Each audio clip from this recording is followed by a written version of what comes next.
राष्ट्र सर्वप्रथम, राष्ट्र सर्वप्रथम, राष्ट्र सर्वप्रथम, राष्ट्र सर्वप्रथम। राष्ट्र सर्वप्रथम की बात ललित सुमन के साथ कार्यक्रम में आपका स्वागत है। अपनी 4 दिवसीय यात्रा में राष्ट्रपति आज लखनऊ पहुंचे, जहां उनके स्वागत में तत्कालीन राज्यपाल आनंदीबेन पटेल एवं मुख्यमंत्री योगी आदित्यनाथ मौजूद रहे। आपको बता दें कि राष्ट्रपति रामनाथ कोविंद 25 जून को स्पेशल ट्रेन के जरिए अपने गांव परौख कानपुर पहुंचे थे। इस दौरान कानपुर रेलवे स्टेशन पर उनका स्वागत किया गया। राष्ट्रपति की इस यात्रा को लेकर लोगों में काफी उत्साह दिखा। इसी दौरे पर राष्ट्रपति ने समाज सेवा की शुरुआती दिनों के अपने पुराने परिचितों से भी मुलाकात की। राष्ट्रपति जब अपने हेलीकॉप्टर से अपने जन्म स्थान पर उतरे तो उन्होंने धरती मां को चरण स्पर्श किया और छोटे से गांव से लेकर महामहिम बनने तक के सफर के लिए धन्यवाद दिया। हम कह सकते हैं कुछ आज की प्रतीक्षा में, सही मायनों में कुछ महीनों से प्रतीक्षा में और कुछ वर्षों से प्रतीक्षा में। लेकिन ये बात भी सच है कि आप सब प्रतीक्षा कर रहे थे, लेकिन मैं भी प्रतीक्षा कर रहा था कि अपनी उस झिंझक की धरती पर पहुंचूं। यद्यपि मेरी मातृभूमि जन्मभूमि परौख थी, परौख से होते हुए कानपुर, जहां मेरी माध्यमिक शिक्षा हुई, और उसके पश्चात झिंझक, झिंझक से कानपुर, कानपुर से दिल्ली, दिल्ली से पटना, राजभवन, और वहाँ से पहुँचते पहुँचते राष्ट्रपति भवन पहुँच गया।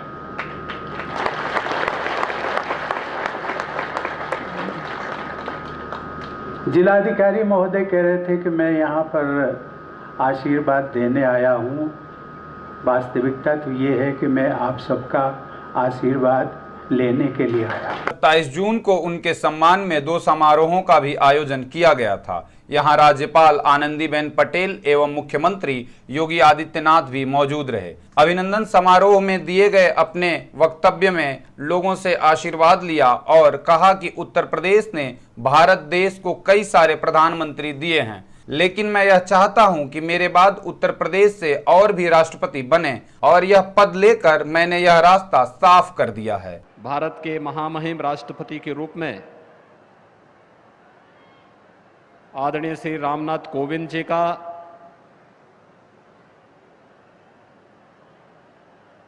अपनी इस जन्मभूमि परौख में प्रथम आगमन पर मैं उत्तर प्रदेश वासियों की ओर से और आप सब की ओर से उनका हृदय से स्वागत करता हूं, अभिनंदन करता हूं।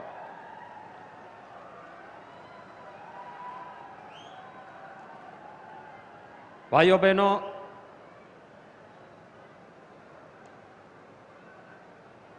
भारत की परंपरा ने हम सबको विभिन्न प्रकारों के संस्कारों के साथ जोड़ा है,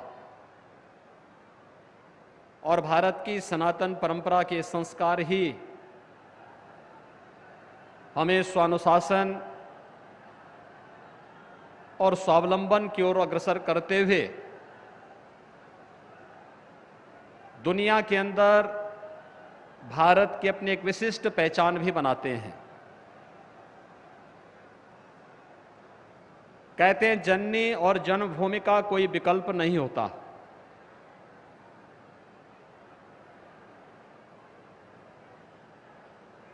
आज जब पहली बार मुझे भी इस परौख गांव में आने का यहां पर आने का सौभाग्य प्राप्त हुआ, तो महामहिम राष्ट्रपति जी की स्मृतियों को, जिन्होंने इस गांव को जन्म से लेकर के बचपन तक जिन सभी उन स्मृतियों के साथ वो जुड़े रहे हैं, उनको नजदीक से देखने का सौभाग्य प्राप्त हुआ। लेकिन इस गांव में हमने जन्म लिया, ये हमारी जन्मभूमि हुई, तो उसके प्रति हमारी कुछ दायित्व भी है। और किस रूप में उन दायित्वों का निर्वहन महामहिम राष्ट्रपति जी के कर कमलों से पूर्व में संपन्न हुए हैं, चाहे अपने पैतृक आवास को ग्राम परोग के नागरिकों के लिए मिलन केंद्र के रूप में समर्पित करने का रहा हो, या फिर अपने जीवन भर की कमाई से वीरांगना झलकारी बाई कॉलेज को बनवाने के उपरांत उसे राज्य सरकार को दान स्वरूप समर्पित करने का रहा हो। मैं इसके लिए महामहिम राष्ट्रपति जी का हृदय से आभार व्यक्त करता हूं कि आपकी कृति का परिणाम है कि आज राज्य सरकार से तो लोग लेते थे, लेकिन राज्य को दान देने के बहुत कम उदाहरण देखने को मिलते हैं। और आपने यहां पर वीरांगना झलकारी बाई कॉलेज को राज्य सरकार को दान देकर के यहां पर शिक्षा के एक अनुपम केंद्र के रूप में उसे विकसित करने का जो बीड़ा उठाया था, राज्य सरकार उस दायित्व का पूरी मजबूती के साथ निर्वहन करेगी। देश के माननीय राष्ट्रपति श्री रामनाथ कोविंद जी का मैं उनके गृह राज्य के उनके पैतृक गांव परख में हार्दिक स्वागत व अभिनंदन करती हूं। परख जैसे छोटे से गांव में बेहद सामान्य परिवार में जन्मे देश के सर्वोच्च राष्ट्रपति पद को सुशोभित करने वाले श्री रामनाथ कोविंद जी का जीवन अनेक संघर्षों की गाथा का जीता जागता उदाहरण है। उस समय के गांव आज जैसे नहीं होते थे।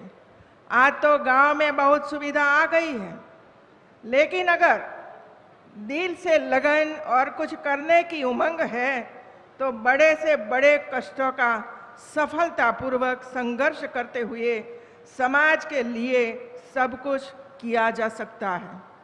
माननीय राष्ट्रपति जी के दिल में समाज के शोषित और पीड़ित लोगों के लिए कुछ करने का हौसला था, इसलिए लगातार संघर्ष का सामना करते हुए उनके उत्थान की दिशा में आगे बढ़ते रहे। मैं एक बात आप लोगों को बताना चाहूँगी कि विगत 14 मार्च 2021 को मुझे माननीय राष्ट्रपति महोदय के साथ प्रदेश के सोनभद्र जिले के आदिवासी बहुल्य क्षेत्र में स्थित सेवा कुंज आश्रम चपकी में जाने का अवसर प्राप्त हुआ था। वहां जाकर मुझे पता चला कि माननीय श्री का उस क्षेत्र से कितना लगाव रहा है। जब आप राष्ट्रपति नहीं थे, उससे पहले 2001 में आप राज्यसभा सदस्य के रूप में कारीकाड में अपनी निधि से छात्रावास भवन के निर्माण के लिए धन दिया था। आदिवासी बाहुल्य क्षेत्र कारीकाड से आपका बहुत पुराना लगाव रहा है। आप अक्सर यहाँ के आदिवासी बच्चों के बीच रहा करते थे। वनवासियों को शिक्षित करने तथा उनके उत्थान की दिशा में आपका लगाव हम सभी के लिए प्रेरणादायक है। मैं उत्तर प्रदेश के साथ साथ मध्य प्रदेश राज्य की भी राज्यपाल हूँ। मैं आभारी हूँ कि दोनों प्रदेशों के विकास के संबंध में जब भी आपके मार्गदर्शन और सहयोग की आवश्यकता पड़ी तो आपने मुझे मनोयोग से मेरा न केवल मार्गदर्शन किया बल्कि लोकतांत्रिक व्यवस्था में समस्याओं के समाधान का मार्ग भी प्रशस्त किया है। अंत में मैं माननीय राष्ट्रपति जी का आभार व्यक्त करती हूँ कि उन्होंने अपने कीमती समय से कुछ क्षण हम सभी के लिए निकाले और यहाँ आकर अपने साथी संगियों और हम सभी का मान बढ़ाया है। आप सबको बहुत बहुत बधाई। जय हिंद। बहनों और भाइयों, आप सबके बीच यहाँ पहुँचने के पहले मैं राज्यपाल महोदया और मुख्यमंत्री जी के साथ पथरी देवी मंदिर जाकर दर्शन किया और उनसे आशीर्वाद लिया। मुझे बाबा साहब डॉक्टर भीमराव अंबेडकर के स्मारक पर पुष्पांजलि अर्पित करने का भी सौभाग्य मिला। बरसों पहले मैंने देखा था, लेकिन आज जब वहाँ पर गया तो एक सामुदायिक केंद्र भी बनाया है। ग्राम पंचायत को उसकी व्यवस्था सौंपी गई है और मुख्यमंत्री जी ने आदेश भी दिया कि वहाँ पर बाबा साहब डॉक्टर आम्बेडकर की जो प्रतिमा है वो एक भव्य प्रतिमा, संगमरमर की प्रतिमा वहाँ पर लगाई जाए। आज देश के आप नागरिक हैं, मैं भी आपका जैसा नागरिक हूँ।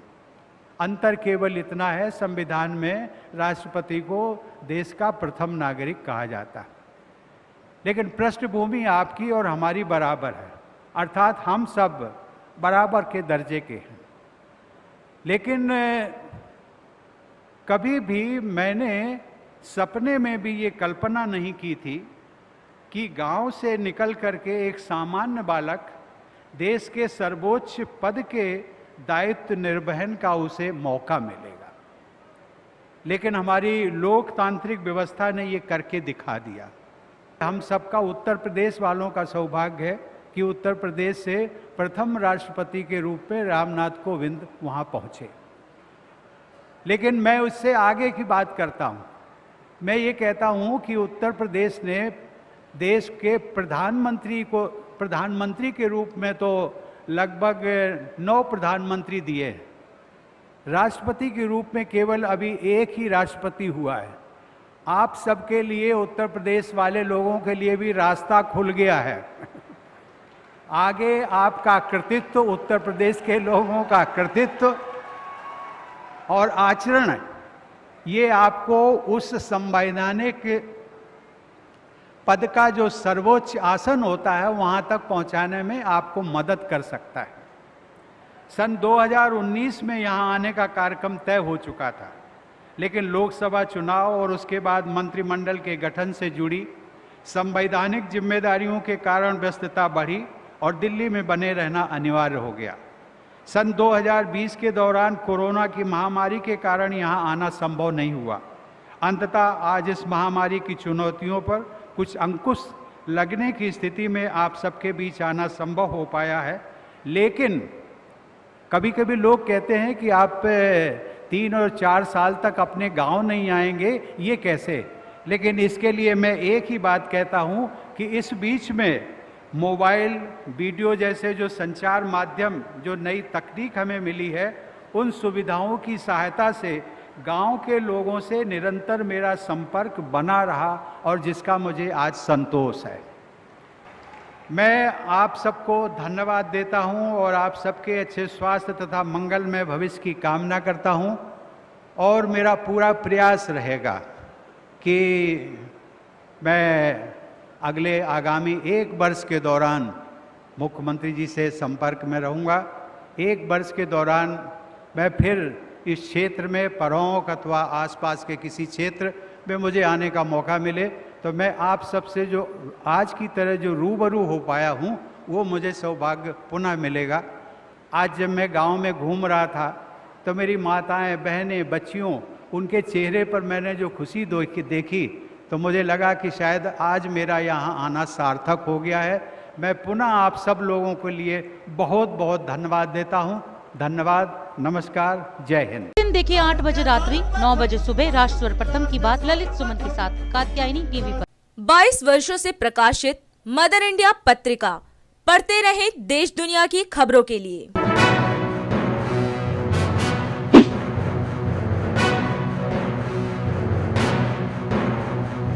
26वें वर्ष में आपके लोकप्रिय समाचार पत्र इंडिया दर्पण का प्रवेश। आप देखते रहे अपने क्षेत्र की खबरें।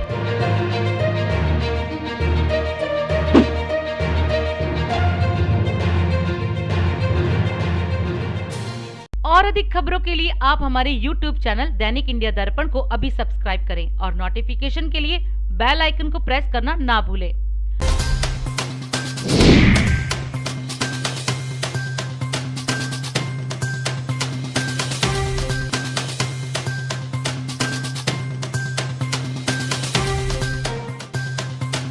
चौबीस घंटों की चेतावनी के बाद भाजपा की दिल्ली इकाई के नेताओं ने सोमवार को जंतर मंतर पर धरना देकर मुख्यमंत्री अरविंद केजरीवाल का इस्तीफा मांगा।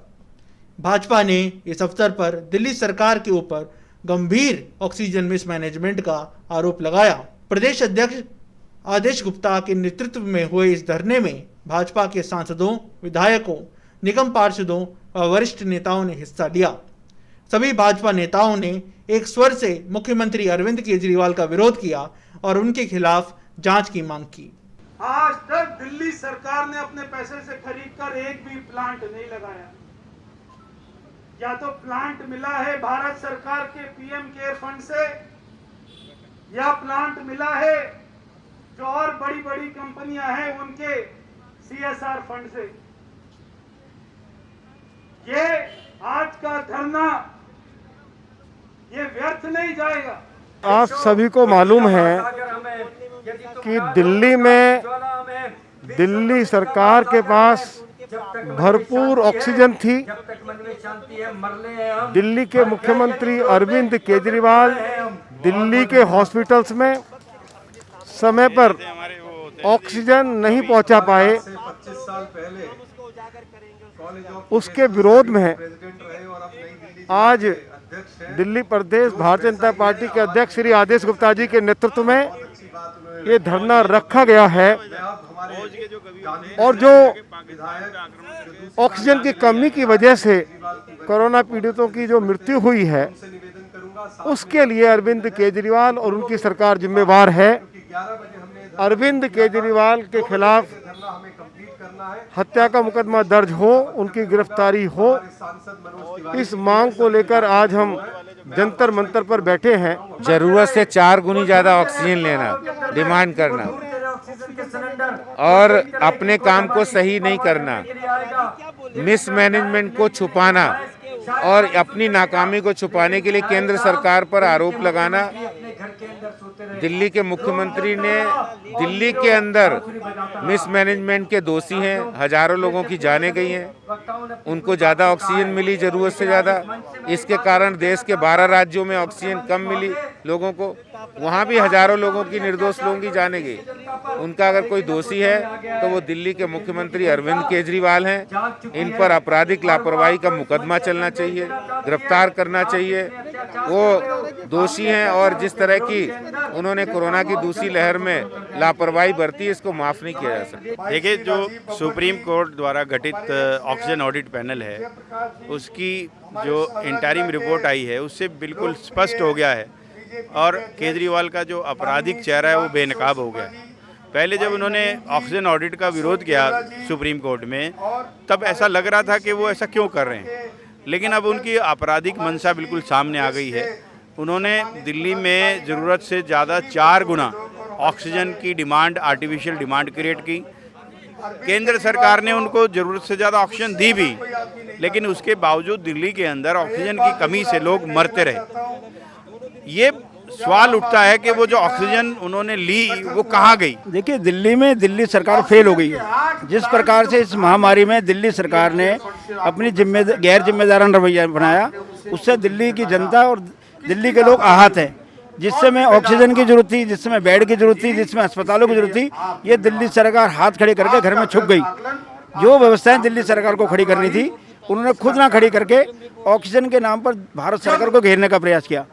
जब से सुप्रीम कोर्ट की ऑडिट रिपोर्ट आई है और अंतिम रिपोर्ट के पर इस सरकार की कमियां उजागर हुई हैं, ये लोग अपनी फेस सेविंग कर रहे हैं। तो ऐसी देश की राजधानी की सरकार को हटाने के लिए, इनकी नाकामियां दिल्ली की जनता को बताने के लिए आज का धरना। एक बहुत बड़ा पाप किया है अरविंद केजरीवाल ने, अमानवीय कृत्य किया है।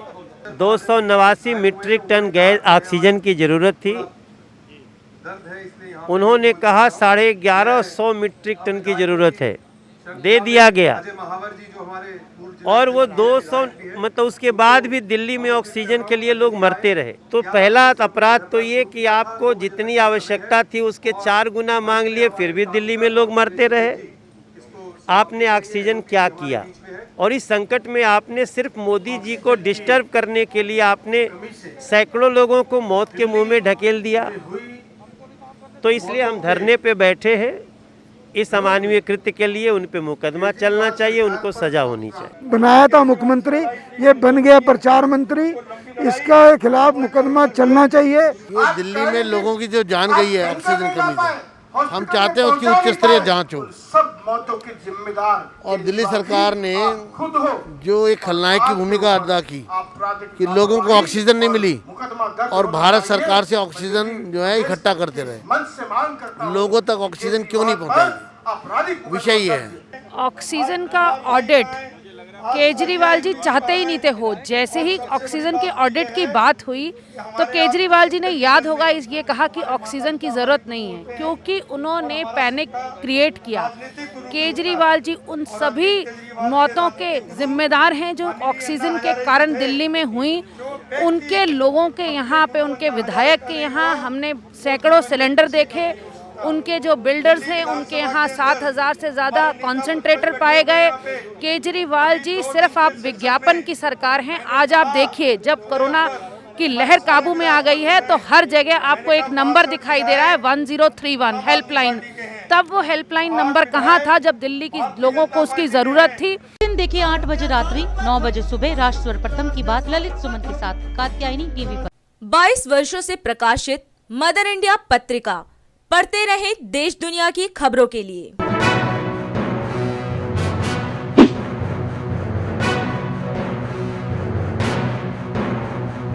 26वें वर्ष में आपके लोकप्रिय समाचार पत्र इंडिया दर्पण का प्रवेश। आप देखते रहे अपने क्षेत्र की खबरें।